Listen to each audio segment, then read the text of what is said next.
When I was a kid, I was very close with my grandmother. Since my parents had to work all the time just to support the family, my grandmother often stepped in to help out. She would watch me and my siblings after school, she would always help me with my homework, and she usually gave the best advice when it came to life, girls, and how to make the best tasting brownies. So, on that fateful day when she suffered a stroke, I was pretty devastated. I was 16 at the time, and that was the most I'd cried to that point in my life. On some levels, my grandmother was lucky. A neighbor found her when it happened, and they got her to a hospital just in time. But she was never the same afterwards. She'd suffered brain damage that left her confined to a wheelchair and in need of constant care. Thankfully, there was a nursing home not far from where we lived, and my parents made sure she stayed there for the last 3 years of her life. And that nursing home, well, it was no country club, but it was no cheap dumping ground for the elderly either. It was nice in the sense that it was comfortable for my grandmother. She wasn't thrilled about it, but she eventually made peace with it. And since the nursing home was near my school, I visited her regularly. I was practically on a first-name basis with the staff there. That ended up working out in more ways than one, because that nursing home helped me get my first job, and it helped me start my career in elder care, a field that most people don't even worry about until they're old. Hell, most people don't even want to think about it. Nobody wants to think about getting old and potentially needing regular care just to keep living. But my grandmother, she had such a great attitude about it, one that inspired me to get into this field. She would often say that those last few years of life, the years when your body starts to betray you and you become hopelessly dependent on others, that's when you take the time to look back on it all. That's when you take a step back, appreciate the life you've lived, and make peace with everyone and everything. I like to think that's exactly what she did during my visits, because when she finally did pass, she seemed so content. I was there that day, along with my family. We were sad, we cried, but in the end, we were happy for her, and she was happy for us. And later that same week at our funeral, we didn't mourn as much as we celebrated her passing, because we knew she lived a full life, had no regrets, and felt loved every step of the way. And I'm sharing this story, this deeply personal story, because it perfectly embodies one aspect of elder care. In many respects, my grandmother's experience was the ideal. Someone who gets to the end of the road, has to deal with the ravages of age, and passes peacefully among family and loved ones. But it's the other end of that spectrum, the far less pleasant, less peaceful experience of elder care, that has led me to this moment. You see, I recently experienced something I don't quite know how to feel about. I'm not even sure it happened entirely as I remember it. But I know I'm not crazy. I know I didn't dream the whole thing. I know what I saw, felt, and heard. And even if you're not old or in poor health, you need to hear this story. Because death comes for us all. Old age is just the unavoidable pit stop that most of us will have to confront at some point in our lives. Being in elder care, that just gives me a front row seat for a lot of people on that road. It can be hard for many. In some cases, it's pretty damn depressing, seeing someone once so vibrant and full of life just wither away, waiting for death to take them. But that's also why I'm so passionate about my job. Being in elder care, I take it upon myself to make those last few years as comfortable as possible. How I go about that varies from person to person. But given how many funerals I've been invited to, I'd like to think I do my job well. And maybe it's because I do my job so well, or maybe because it matters so much to me, that I eventually came to know the Purgatory ward. What it is, what it entails, and why you should care. This is where my story takes some disturbing turns. It began during some of the darkest days of the COVID-19 pandemic. And I doubt many people have forgotten just how devastating that was for the elderly. And few places were hit harder than nursing homes, just like the one I worked at. Needless to say, I worked a lot of overtime during that period, trying my best to care for sick patients and organizing Zoom calls with family members who couldn't be there, even when someone was at death's door.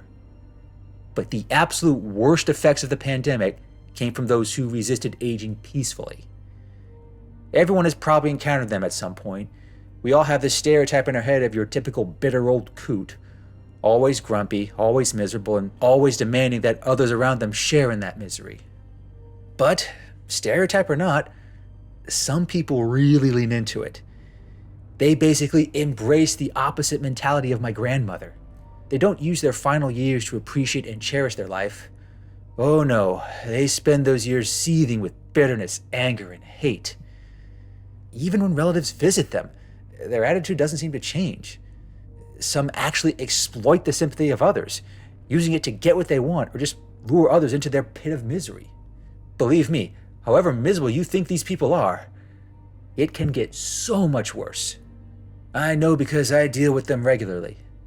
Around 60% of my job is dealing with these people or trying to placate coworkers who've had to care for them. It's a real test of patience, spirit, and resilience. And if you don't have really thick skin, you won't last long.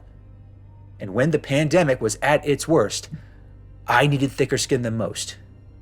Because that's when I got called to this one particular nursing home located in the heart of a major city. I won't say which one, but if you saw it, you'd probably think nothing of it. This particular facility was larger than most, housing several hundred residents. And given our limited staffing issues, I got stuck dealing with the worst of the worst. The crotchety old grumps who didn't give a damn that there was a global pandemic unfolding. They still wanted to make everyone around them more miserable. And one of the worst happened to be a man named Jeb. It's not his real name, but it's close enough.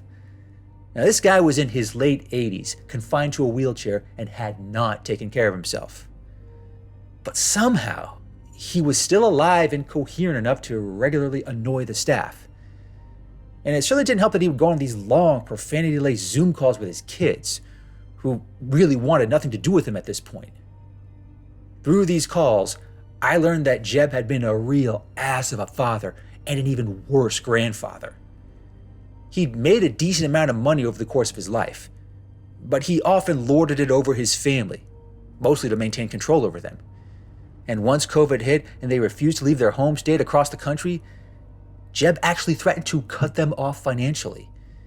At one point, he even said he'd set fire to every dollar in his account. And at the time, one of his grandkids was on a ventilator with COVID. He actually brought his daughter to tears more than once, and I don't even know if she or the grandkid survived. I just know that Jeb had no sympathy whatsoever. And while I never said a thing or offered my opinion, he was never shy about making a snide remark. One time, he actually said this while his son was still on the line. Ha! Kids. They start as an itch in your balls, but always become a pain in your ass. It was a rotten thing to think, let alone say out loud. I did my best to maintain a good poker face while he finished the call. Then, I had to help this man eat, get ready for bed, and take his medications. And at no point in that process did he try to make it easy for me, or for anyone. That was a particularly rough evening. But, on my way out from Jeb's room, there was this strange man waiting outside the door. He was wearing this dark, neatly pressed suit with black gloves. He also had this black unmarked folder in his hand.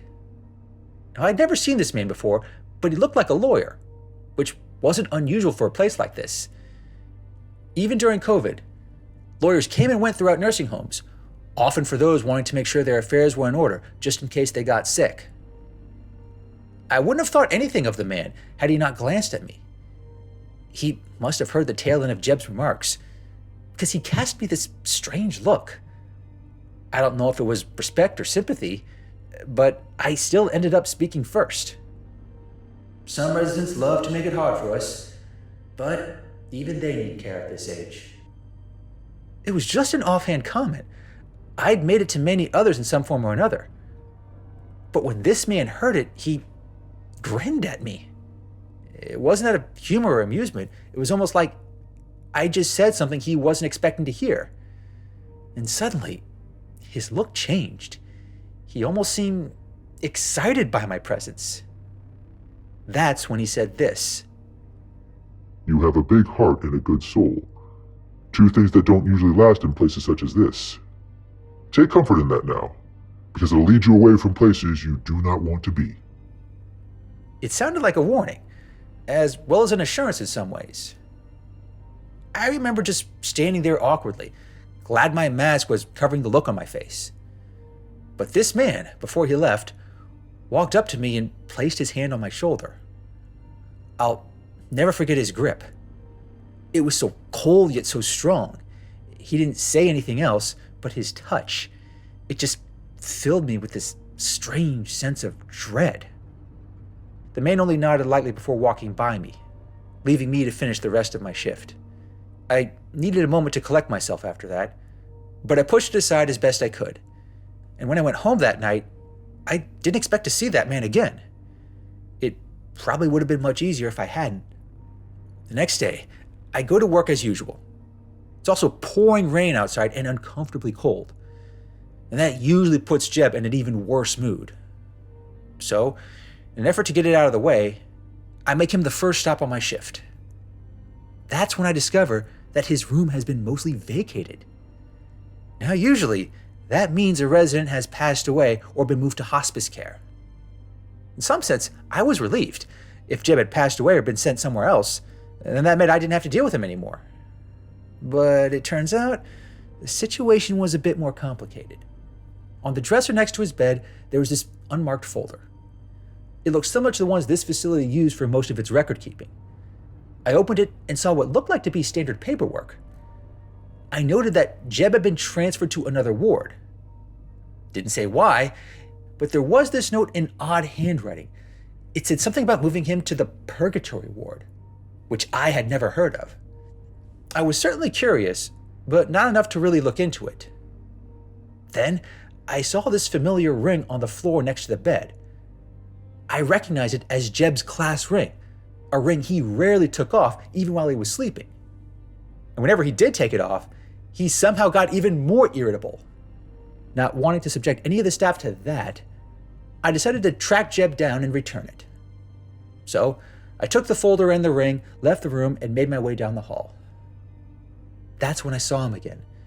The strange man from the other day, complete with a fancy suit and gloves.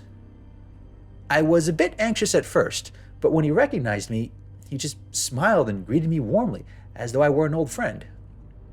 Ah, I see you found the ring. That's a relief. I was worried someone threw it away. Please, follow me. We must return it to its rightful owner. I was tempted to just give it to this man so he could return it himself. But for some reason, I found myself following him towards the elevator at the end of the hall, remembering that I was among the few who could deal with Jeb when he was being extra difficult. I still held onto that ring firmly, but once we were in the elevator, that's where things started to get really strange. Before I could ask which floor he was on, the man in the suit scanned this strange black keycard on the scanner, something I'd only ever seen the maintenance staff do. Then the elevator started moving, and I swear, the air got a lot colder. I also noticed it was moving unusually fast for unusually long. And keep in mind, this facility is only 7 stories tall, and that's including the top floor, which is entirely maintenance gear. So wherever we were going, it shouldn't have taken this long. Maybe, I don't know, this strange man was taking me somewhere beyond the world I knew. Maybe he was leading me through some portals to the beyond, be it levels of hell or a waiting room for heaven. At some point, I started getting really anxious, but the man, he looked so relaxed. He even started whistling casually, as though this was just another beautiful day. The end of life is a difficult thing to navigate. There are those who do it well, those who appreciate what it means to have truly lived. But for those who don't, well, I certainly don't need to tell someone like you how difficult that can be. He then turned to me and smiled. That grin still gives me shivers every time I think about it. I remember saying something in response, but I honestly forgot what I said. I don't think it even mattered. I think this man knew me better than he let on, which only creeped me out even more. Caring for those who don't appreciate such care. Comforting those who refuse to be comforted in their final years. It's like they forgot what made their life precious. And for a select few, they never bothered to learn in the first place. But all must learn eventually. At that moment, the elevator stopped with this strange thud. I'd never felt it do that before. My heart skipped a beat, but I managed to catch my breath. And when the doors opened, that's when I first saw it. The Purgatory ward. Now, with a name like that, you wouldn't expect it to be pleasant. But trust me, whatever unpleasant image you're thinking about right now, it is so much worse. Imagine the blandest, bleakest hallway in existence. Remove any semblance of positive ambience, and then make it 10 times bleaker for good measure. That's what it looked like. But it felt so much worse. And I'd been in my share of depressing nursing homes before. But not even the most underfunded, understaffed facility ever felt like this. You could tell that people were there. In what looked like this endless hall, there were rows upon rows of white doors, none of which had numbers. They were all slightly ajar, and you could see lights inside along with the glow of a TV. I didn't hear anything or anyone. It was so eerily quiet that I could hear my own heart beating in my chest, and it was beating much louder than usual. But the man in the suit, he just kept casually whistling, and he gestured me to follow him. This way. Our newest resident is right over here. I followed the man closely. Along the way, I got brief glimpses inside each room, but even that turned out to be too much. All I ever see are these people, these very old but still very alive people, sitting in chairs staring at a TV screen. They're not moving much, but I know they're alive. Work in a field like mine long enough and you can tell from a distance. But alive in this case might have required some caveats. I just didn't know how many until we reached Jeb's room. When I entered, the man in the suit casually led me inside. He was so polite and gracious, as though I were a welcome guest. I was still very anxious and reluctant, but I still went in. And when I saw Jeb, well, at that moment, I had to revise my concept of purgatory. He was still alive, but that grumpy, cantankerous spirit of his had been muted, for lack of a better word. Like everyone else in the ward, he was just sitting in front of the TV, rocking in this chair that looked even older than him. I could hear his light breathing. I could see his blank gaze. It looked like he was trying to move, but he just couldn't. He looked as close to a corpse as he could have been without actually being dead. But it was the TV screen that really sealed it for me. When I saw what he was watching, I actually felt a twinge of sympathy for Jeb, something I never thought I'd feel for a guy like this. Because he wasn't watching some old movie or a rerun of an old show. Instead, he was watching these endless recordings of mundane life. And when I say mundane, I mean that in the most literal possible sense. I don't know if this was stock footage or some live feed of people's homes, but it was just ordinary people going about their lives, working, reading, jogging, and whatnot. There was no sound or background music. It was just people living. But every now and then, something strange would happen on the screen. The people going about this mundane existence would look towards the screen as if they were peering through a window and just cast Jeb this cold, uncaring scorn. It seemed to happen in regular intervals, a constant barrage of these pitiless glances. And there was nothing Jeb could do to look away from them. I can't imagine having to stare at that sort of thing for more than 20 minutes. I shudder at the thought of staring at it for hours on end, day after day. And while I'm processing all this, my body seems to remember that I'm there for a reason. I'm there to give Jeb his class ring back. So, like I'm on autopilot, I just walk up to him and present him with the ring. He doesn't move much, but his eyes turn. I feel them on me. And if his eyes could talk, I suspect Jeb would have begged me for mercy. And at that point, the man in the suit finally stepped in. Still oddly upbeat, he took the ring and placed it on Jeb's finger. You're in luck, sir. This fine caretaker found your ring this morning. I knew you'd want it back. You do like being reminded of better moments from your life, even if you did take them for granted. I can tell these words stung. I can see Jeb twinge ever so slightly. That might very well have been the most movement he was capable of at this point. He glances at the man and then at me. He even lets out this weak gasp, this groan that somehow conveys the extent of his sad, sad state. But the man in the suit just looks at him with this wide, sadistic grin.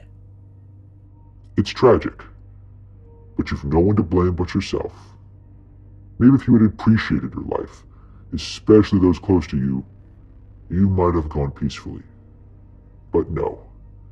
You had to be bitter and hateful that even death itself refused to claim you. Now, here you are, a lifeless body with a live soul, doomed to empty inanity and belated reminders. Maybe death will one day finally grant you mercy, but rest assured, I will not. He patted the old man on the shoulder. Jeb winced in pain, but not the physical kind. He let out one last groan, but it does nothing. He's still stuck watching that TV again, taking in that never-ending string of mundane life and pitiless scorns. I open my mouth to say something, but I can't. Nothing comes out. I don't think there's anything I could have said in that moment. The man in the suit then leads me out. This time, I find myself moving faster towards the elevator. I cannot leave that place quickly enough.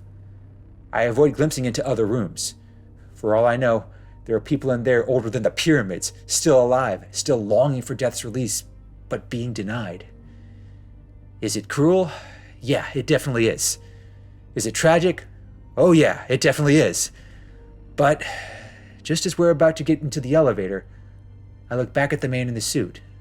To this day, I still don't know who he is, or what he is, assuming he was even human. But just as the doors close and we leave the Purgatory ward, he offers one last insight that I'll never forget. Live a good life, live a bad life, it makes no difference. Death still comes for us all. But live a life with reckless disregard to what gives it meaning, well, some fates are far worse than death.